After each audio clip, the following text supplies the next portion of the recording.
ओम श्री गणेशाय नमः।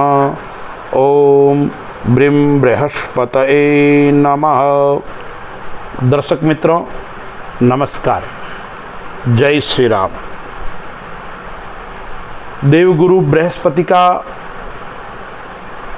वृषभ राशि के अंदर प्रवेश कैसा रहेगा धनु राशि के लिए। देवगुरु बृहस्पति मेष राशि को छोड़कर दैत्य गुरु शुक्र की राशि वृषभ के अंदर 1 मई 2024 मध्याह्न 1:01 से प्रवेश करेगा। धनु राशि के ऊपर हम विचार कर रहे हैं। धनु राशि का स्वामी गुरु ही है और गुरु के ऊपर हम ही विचार कर रहे हैं। तो पहला स्थान और चौथे स्थान का स्वामी छठे स्थान के अंदर गोचर कर रहा है, यानी लग्न का स्वामी, केंद्र का स्वामी श्रेष्ठ फल देगा। लेकिन परेशानी क्या क्या करेगा उसके ऊपर भी हम थोड़ा बातचीत करते हैं।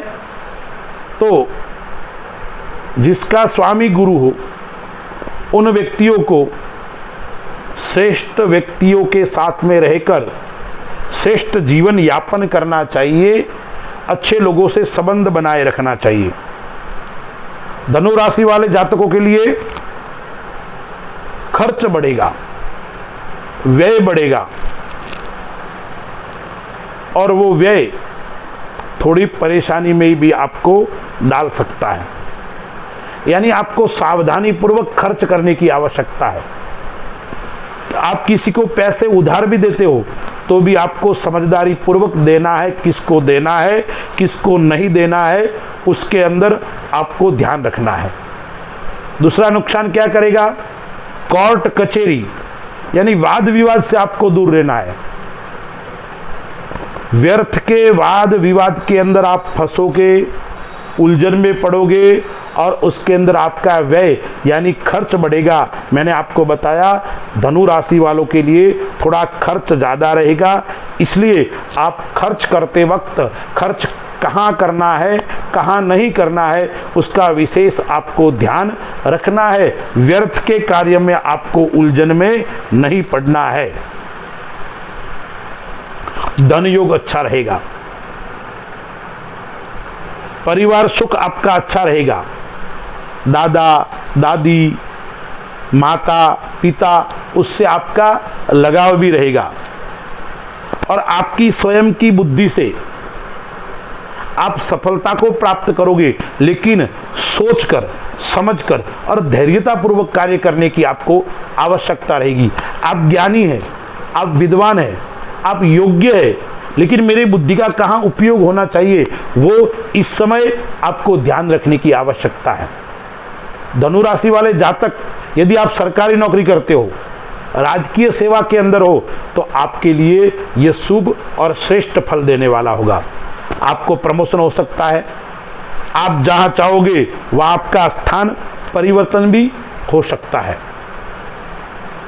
माता का स्वास्थ्य थोड़ा नरम गरम रह सकता है, माता पक्ष से आप थोड़े चिंतित रह सकते हैं, लेकिन माता से आपका लगाव रहेगा, माता से आपका प्रेम रहेगा, माता से आपका अपनत्व रहेगा।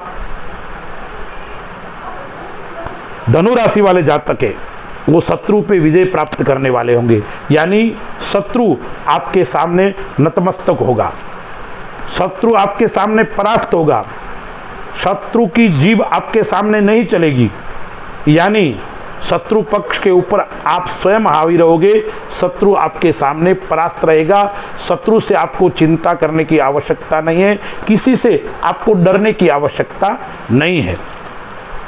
थोड़ा आपको कठिन परिश्रम जरूर इस समय करना पड़ेगा, क्योंकि 10वें घर पे दृष्टि है, 12वें घर पे दृष्टि है और दूसरे घर पे दृष्टि है गुरु की। 10वां घर जो है वो व्यापार का है, राजनीति का है, मान सम्मान का है। तो आपको व्यापार के अंदर थोड़ा कठिन परिश्रम करना पड़ेगा। यदि आप कठिन परिश्रम करोगे तो आपको सफलता की प्राप्ति होगी। संपत्ति आदि का वाद विवाद है, मैंने पहले ही आपको बताया वाद विवाद से आपको बचना है, वो थोड़ा आपको परेशानी में डाल सकता है। यदि संपत्ति आदि का विवाद है उसको थोड़ा आपको डिले करने की आवश्यकता है, उसमें आपको ज़्यादा चिंता करने की आवश्यकता नहीं है। यात्रा योग आपका अच्छा रहेगा, धार्मिक क्षेत्र की आपकी यात्रा होगी, व्यापार को लेकर भी आपकी यात्रा होगी, तो उसके अंदर आपको सफलता की प्राप्ति होगी, आपका काम बनेगा, रुके हुए कार्य में आपको सफलता होगी, रुका हुआ धन भी आपको प्राप्त होगा। साथ साथ में आपको वाणी के ऊपर नियंत्रण करने की आवश्यकता है, वाणी के ऊपर आपको संयम बरतने की आवश्यकता है। वाणी के ऊपर आपको कंट्रोल करोगे तो कई प्रकार की छोटी मोटी समस्या स्वतः ही आपकी समाप्त हो जाएगी। गुरु का अस्तकाल है 7 मई से लेके 31 मई तक, वो आपके लिए कैसा रहेगा? स्वास्थ्य की दृष्टि को लेकर थोड़ा मध्यम रहेगा, अन्य दृष्टि से आपके लिए अच्छा रहेगा। आर्थिक दृष्टि से अच्छा रहेगा, विद्यार्थियों के लिए अच्छा रहेगा, परिवार के लिए अच्छा रहेगा, लेकिन स्वास्थ्य की दृष्टि से थोड़ा उठापटक वाला समय रहेगा, यानी मौसमी बीमारी आपको परेशान करेगी। लीवर संबंधी बीमारी है, घुटनों का दर्द है या जॉइंट पेन है, उस प्रकार की छोटी मोटी बीमारी आपको रहेगी। वक्री समय कब है? तो 9 अक्टूबर से लेकर 4 फरवरी 2025 तक है। यह वक्री समय धनु राशि वालों के लिए श्रेष्ठ और शुभ रहने वाला है। अटके हुए काम पूर्ण होंगे, बिगड़े हुए काम बनेंगे, भूमिका योग भी रहेगा, विदेश यात्रा योग भी इसमें आपको बनेगा, यानी वक्री का समय आपके लिए श्रेष्ठ है। उपाय क्या करना है? आपके स्वयं का राशि स्वामी गुरु है, तो आपको गुरु का ही उपाय करना है। ओम ब्रीम बृहस्पतये नमः, या गुरु का कोई मंत्र हो, उस मंत्र का आपको प्रतिदिन 108 बार जाप करो। और गुरुवार के दिन विशेष भगवान विष्णु के मंदिर में जाकर भगवान विष्णु का तुलसी पत्ते से अर्चन कीजिए, भगवान विष्णु को तुलसी पत्ते की माला अर्पण कीजिए, भगवान विष्णु का चने की दाल, पीले पुष्प भगवान को अर्पण कीजिए। इस प्रकार से करोगे तो आपको श्रेष्ठ और शुभ फल की प्राप्ति करवाएगा। अस्तु। जय श्री राम।